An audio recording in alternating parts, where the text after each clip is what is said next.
Hey, Chris Lipe here with David Bowie, isolated vocals for Starman. And man, oh man, have I gotten a lot of requests for David Bowie lately. And I'm pleased to announce that I've finally made a video on this iconic, versatile,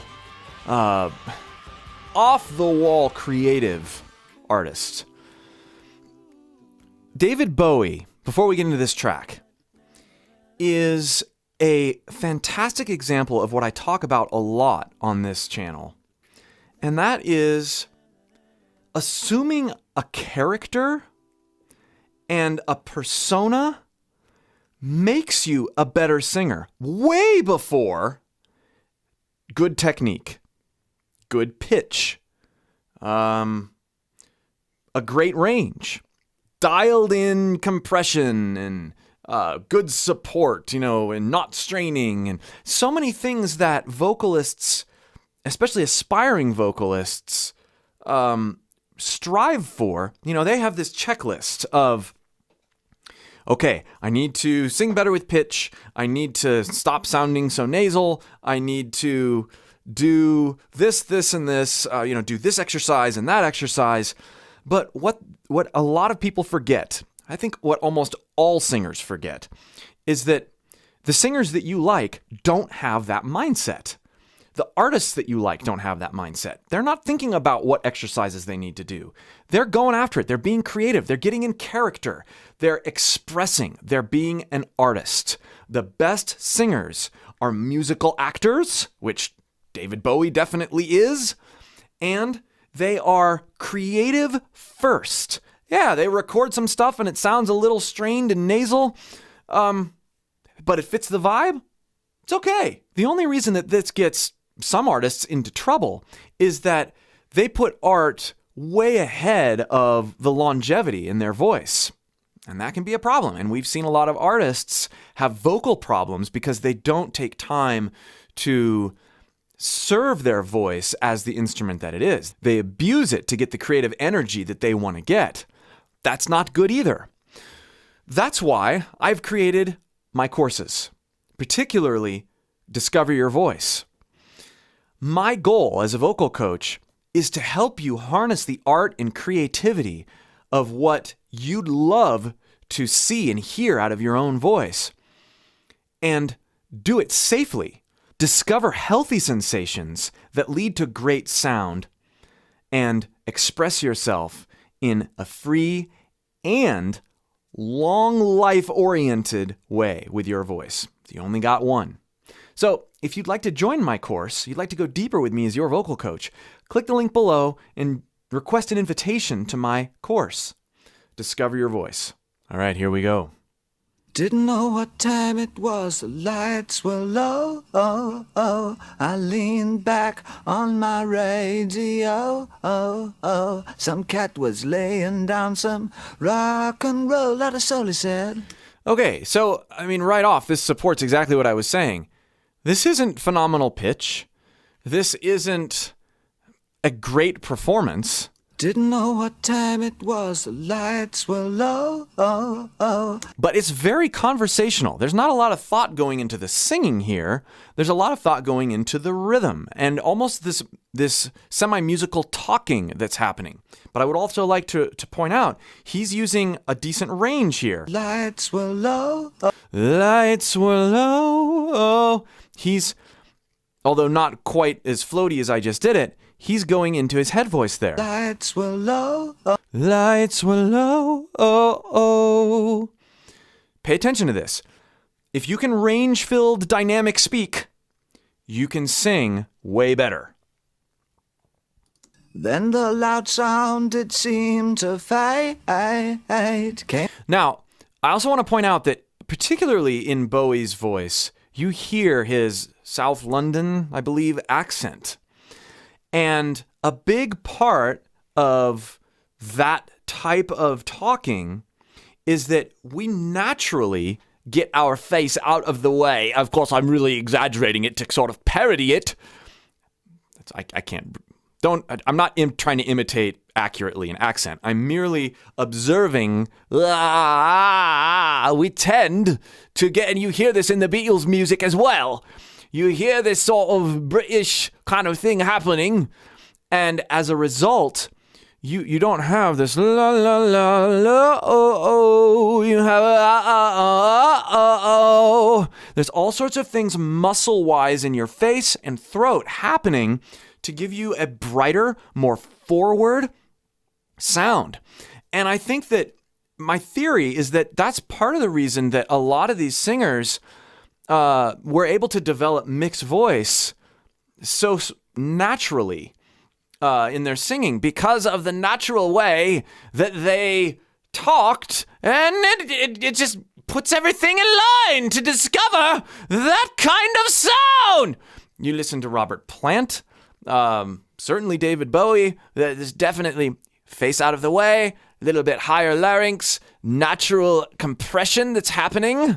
And a little bit of a sneer that helps expose your teeth. So again, I'm not trying to be accurate here. I'm merely observing that different ways of speaking, different accents tend to naturally free up aspects that are good for singing. And I think that that's very true with David Bowie. Voice on a wave of face. That one no DJ, that was hazy cosmic jive. Now listen here, I love this. One no DJ, that one no DJ, he's just flat out talking. Cosmic jive. It goes into Fry there. Cosmic jive. Cosmic drive, cosmic drive. It's hard to do and not seem contrived. Not seem contrived, not seem contrived. Worth practicing, though. There's a Starman. Now, he didn't do this on purpose, but if we can, this Fry thing, but if we can learn to sort of lean into that, then it might happen more creatively by accident sometimes. Here's the chorus. There's a Starman waiting in the sky. Now listen how thin. There's a Starman. I like that octave.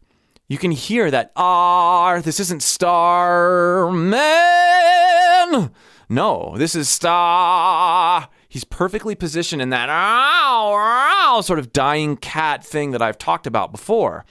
By leaning into guys like David Bowie, who are not singing incredibly high, but are postured vocally like that, that's going to help you unlock your middle and higher range incredibly. There's a Starman waiting in the sky. Elton John is another fantastic example of what I'm talking about. Listen to Bowie, listen to Elton. You hear Starman,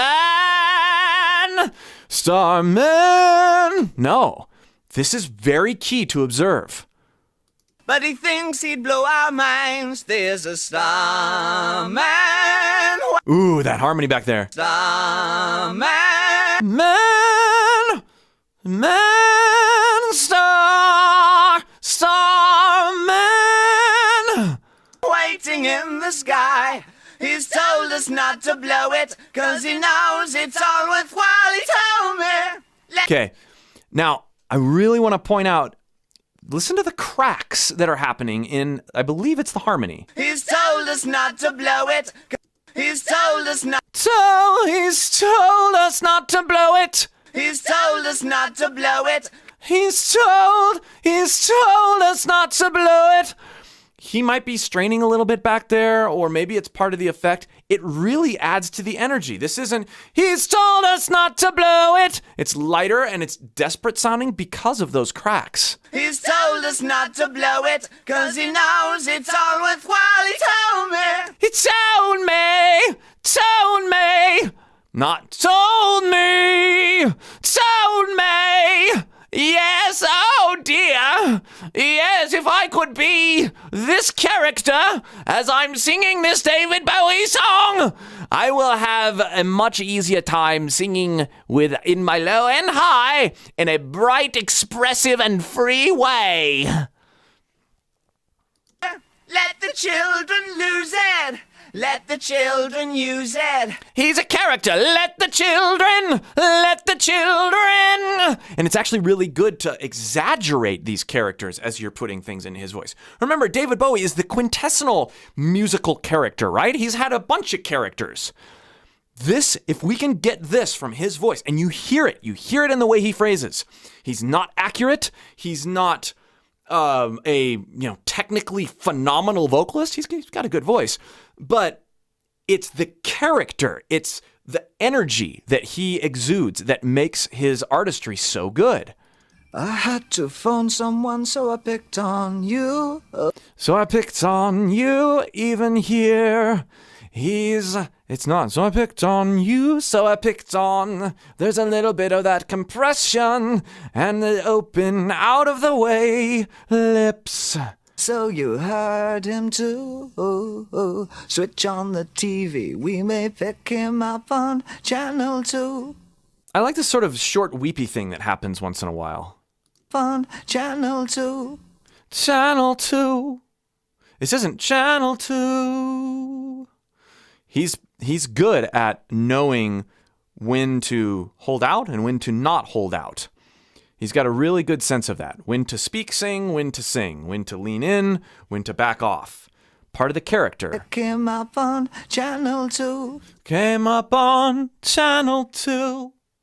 Look out your window, I can see his light. This is something that we need to take note of in terms of melody construction and singing in general. A 3-syllable, 1-syllable word. Light, light.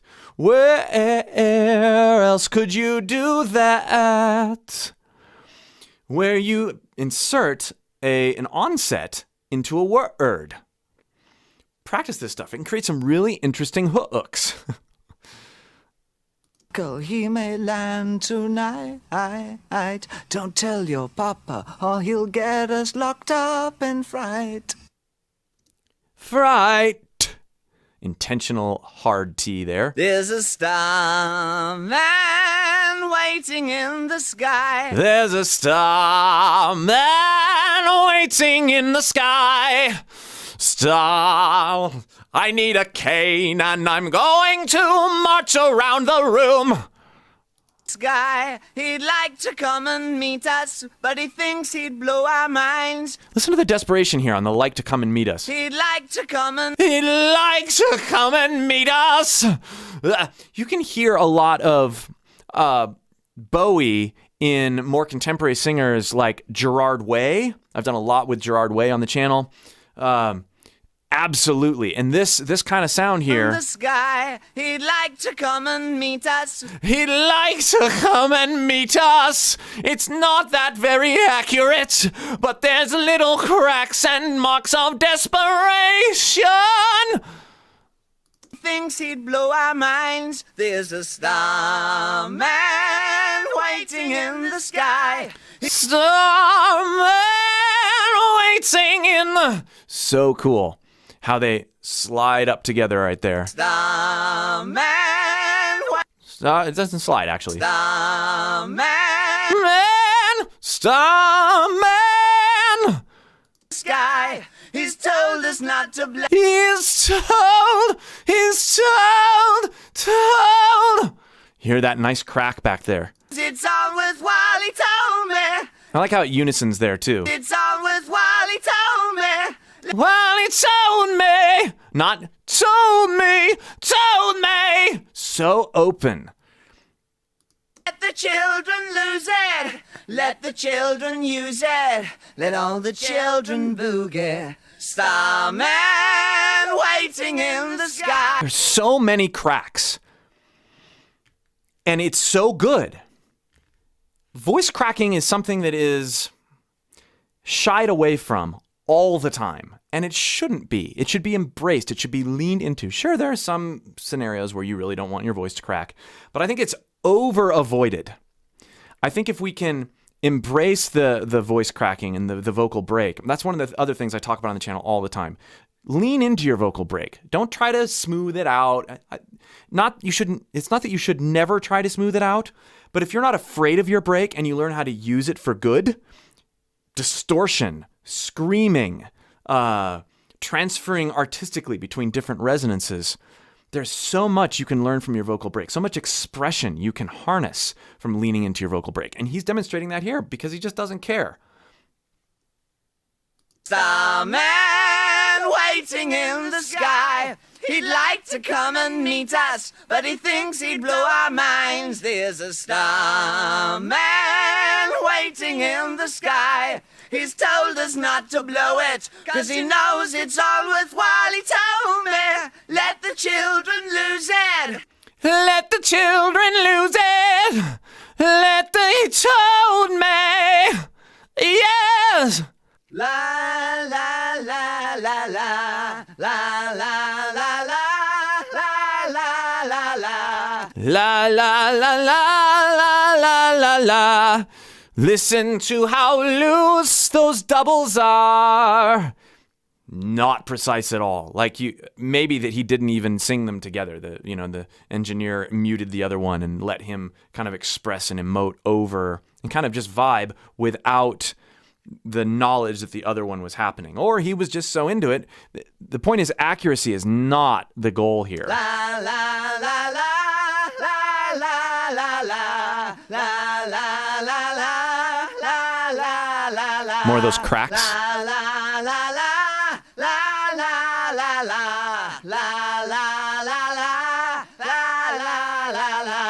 la la la la. La la la la. So good. La la la la. And then we fade out. Again, the main takeaways from studying David Bowie, particularly in this context, are expression, character, and freedom of tonal expression is way more important than being accurate. And the best singers, David Bowie is considered one of the best rock artists and, even vocalist of our generation or multiple generations. And it's not because he did a bunch of stuff, followed some book. It's because he constantly sought expression and art and over-the-top kinds of scenarios with his voice, with his persona, with his acting, both musical and not. So keep that in mind. And then the other huge takeaway is that certain accents, certain ways of speaking tend to naturally encourage certain ways of singing. And so if we can pull from that and imitate on a speech level some different accents, we will unlock some different things in our own voices. You have to take it to extremes. You have to be willing to be stupid. You have to be willing to kind of insult yourself in order to discover some of these things. And even if you mess up, creating situations for yourself to explore ways of speaking that you wouldn't normally speak is going to help you learn how to sing in ways that you wouldn't normally sing, free you up to do a lot more. Again, if you'd like to take this kind of approach way deeper, click the link below and request an invitation to my course, Discover Your Voice. Thank you for watching my channel. Thank you for requesting videos like this. We'll see you for more.